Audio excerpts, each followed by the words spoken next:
पहले तुर्कों के भारत पर आक्रमण के बारे में। तो सबसे पहले तुर्कों के भारत पर आक्रमण के अंतर्गत क्या हुआ कि छठी शताब्दी की हम बात करें तो अरब में इस्लाम का जन्म हुआ। हजरत मोहम्मद की मृत्यु के पश्चात 570 से 632 ईस्वी के बाद उनके उत्तराधिकारियों, जिनको कि कहा जाता था खलीफा, तो खलीफा ने क्या किया, जो खलीफा इनको कहा गया, तो खलीफाओं ने धार्मिक उत्साह और एकता, भाईचारे की भावना से प्रेरित होकर इस धर्म के को संसार के अनेक भागों में फैलाया। और इसी के परिणाम स्वरूप भारत में भी अरब लोगों ने सिंध और मुल्तान पर अधिकार कर अपना राज्य स्थापित किया, लेकिन यहाँ से वो आगे नहीं बढ़ पाए। भारत में मुस्लिम राज्य की स्थापना का श्रेय जाता है तुर्कों को। तुर्कों के आक्रमण के समय भारत में राजनीतिक अस्थिरता का वातावरण था। भारत कई छोटे छोटे राज्यों में बंटा हुआ था, जिनमें अनेक राजवंशों ने छोटे छोटे स्वतंत्र राज्य कायम कर लिए थे। और इसी के अंतर्गत ये जो छोटे छोटे राज्य थे, यहाँ पर भी आप देखें, मैंने एक मैप जो है डाला हुआ है, इसमें भी आप देखें तो ये छोटे छोटे कुछ जो राज्य हैं वो आपको देखने को मिलेंगे।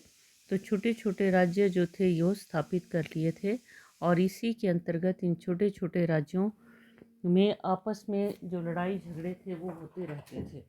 तो इन्हीं लड़ाई झगड़ों के फलस्वरूप विशेष तौर पर क्या हुआ कि कुछ जो राज्य थे वो छोटे थे, कुछ जो थे वो बड़े थे।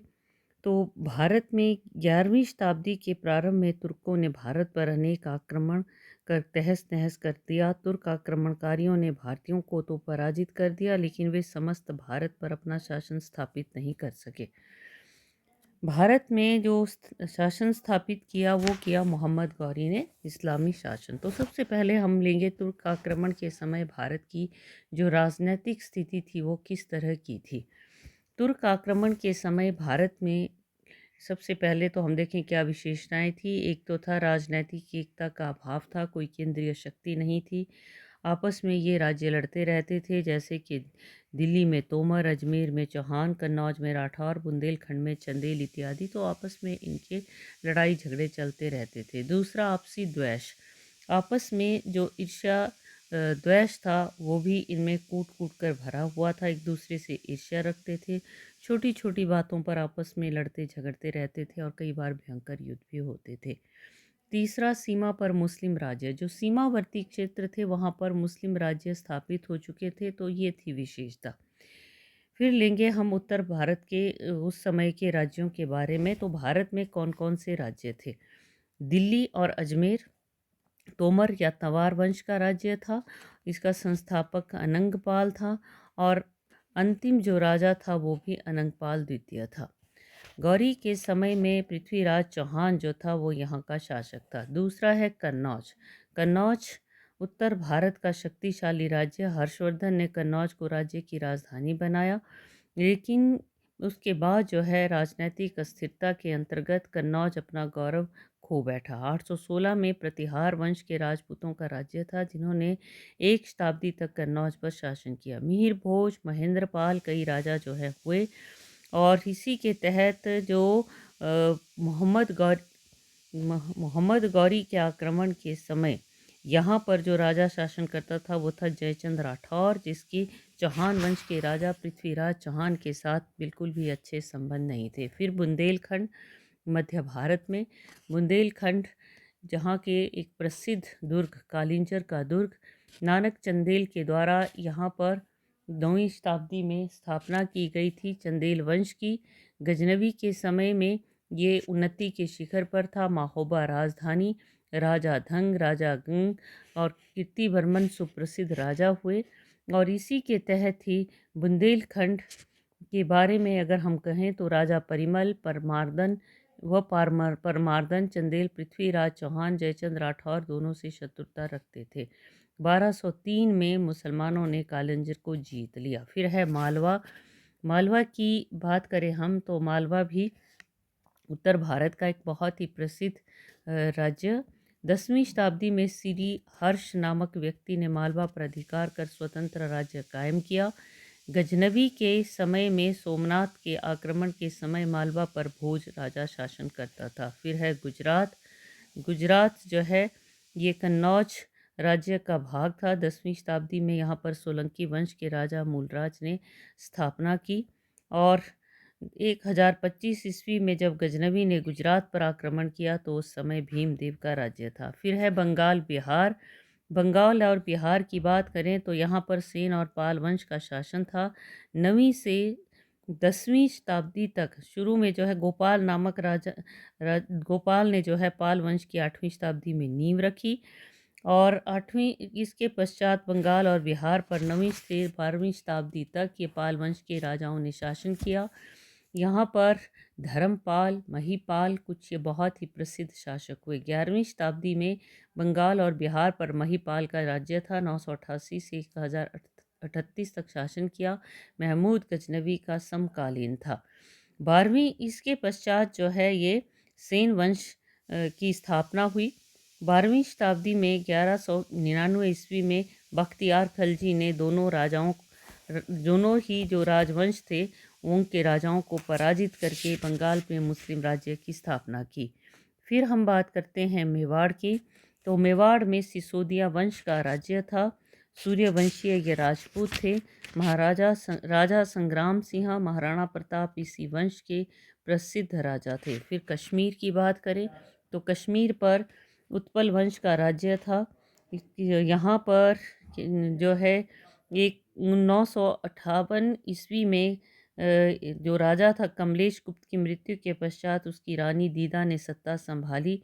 योग्य शासिका थी और अपने समय में उसने बहुत से विद्रोहों का भी दमन किया। संग्राम राज ने कश्मीर में बाद में लोहार वंश की स्थापना की। तो अगला रहा मुल्तान और सिंध की बात करें तो मुल्तान और सिंध ये खलीफा से स्वतंत्र हो चुके थे और यहाँ पर इस्माइली और करमाथी का शासन था। नाम मात्र की ये हम कह सकते हैं शासक थे। खलीफा के प्रति भक्ति भाव रखते थे। कट्टर सुन्नी मुसलमान इनको घृणा की दृष्टि से देखते थे और इन्हें काफिर कहते थे। अब्दुल फतेह मुल्तान में करमाथी कबीले का नेता था और सिंध का दूसरा प्रांत था जो कि अरबों के अधीन था। फिर है हिंदू शाही राज्य। हिंदू शाही राज्य एक प्रमुख राज्य सरहिंद से लमघान और दूसरी ओर कश्मीर से लेकर मुल्तान तक फैला हुआ था।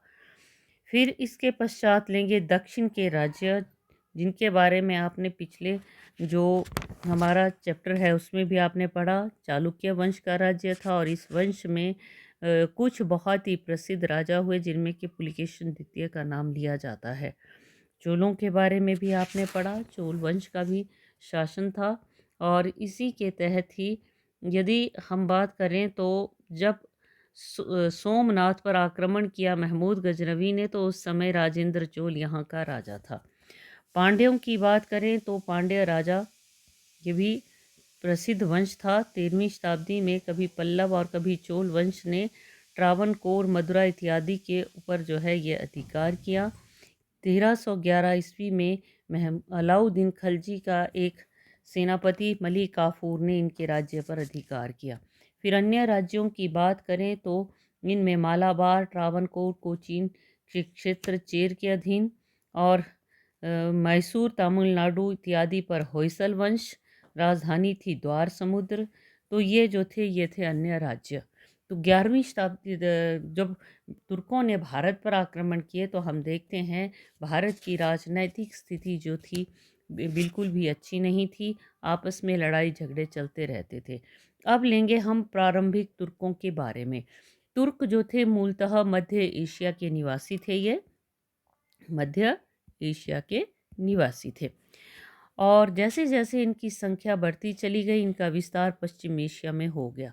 बर्बर खूंखार निम्न स्तर के थे। इस्लाम धर्म के नए नए अनुयायी बन गए। उनमें धर्म का अधिक जोश था। भारत में इस्लामी राज्य की स्थापना का श्रेय उन्हें प्राप्त है। तो हम लेंगे गजनवी से पहले के भारत पर जो आक्रमण किए गए उन तुर्कों के बारे में। पहला है अल्पतगीन। पहला तुर्क जिसने भारत पर आक्रमण किया वीर साहसी था। 962 में गजनी का जो है ये शासक बना। और इसने गजनवी या यामिनी वंश, गजनवी भी कहा जाता है, और यामिनी वंश की जो है इसके द्वारा स्थापना की गई। और उसके पश्चात हिंदू शाही राज्य की उत्तर पश्चिम सीमा पर जो है हिंदू शाही राज्य पर इसने आक्रमण किया। काबुल से लमघान तक हिंदू शाही ये कहा जाता है कि उन्हें काबुल से लमघान तक पीछे हटा दिया किसने, हिंदू शाही राज्य ने।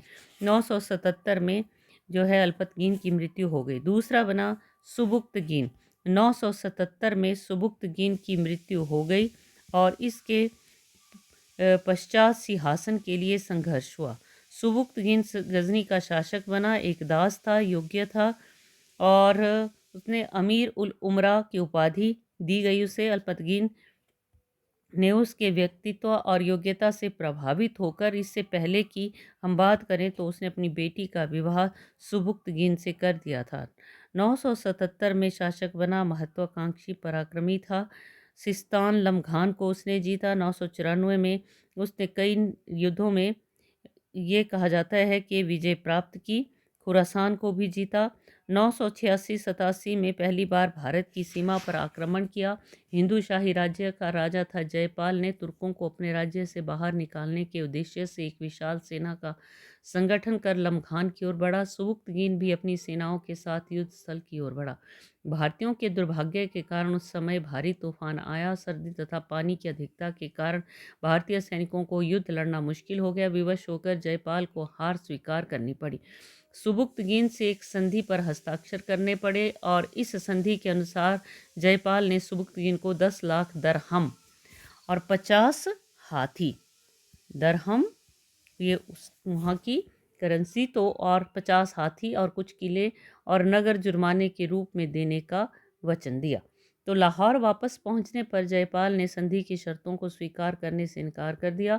सुबुक्तगीन के अधिकारियों जो जुर्माने की धनराशि लेने आए थे उनको बंदी बना लिया। सुबुक्तगीन ने जयपाल को दंड देने के उद्देश्य से लमघान में लूटपाट की और इन गतिविधियों को रोकने के लिए जयपाल ने कालिंजर, कन्नौज, अजमेर के राजाओं की सहायता लेकर पुनः एक सेना एकत्रित की और तुर्कों के विरुद्ध आगे बढ़ा।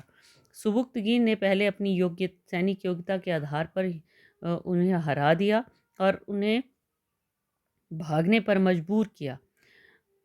मुस्लिम सेना के ने भागते हुए हिंदुओं का पीछा किया, सिंधु नदी तक आ पहुंचे और इस तरह सुबुक्तगीन ने हिंदू शाही राज्य के लमघान से पेशावर तक के प्रदेशों को जीत लिया। 997 ईस्वी में सुबुक्तगीन की जो है मृत्यु हो गई और इस तरह से उसकी मृत्यु से के पश्चात यदि हम देखें तो उत्तर पश्चिम सीमा तक एक प्रकार से तुर्कों का जो राज्य था वो फैल गया वहाँ, लेकिन वहाँ से आगे वो नहीं बढ़ पाए। यहाँ पर भी आप देखें तो ये लिखा हुआ, यहाँ पर आप देखें तो ये वाला जो क्षेत्र था यहाँ तक ये खासकर जो ज़ाबुल लिखा है तो काबुल इत्यादि, ये सिंध है, तो यहाँ तक जो है उनका जो राज्य था, तुर्कों का जो अधिकार था वो हो गया। तो ये इस तरह से सुबुक्तगीन, अल्पतगीन, सुबुक्तगीन इत्यादि ये थे प्रारंभिक तुर्क। महमूद गजनवी के बारे में हम अगले वीडियो में बात करेंगे।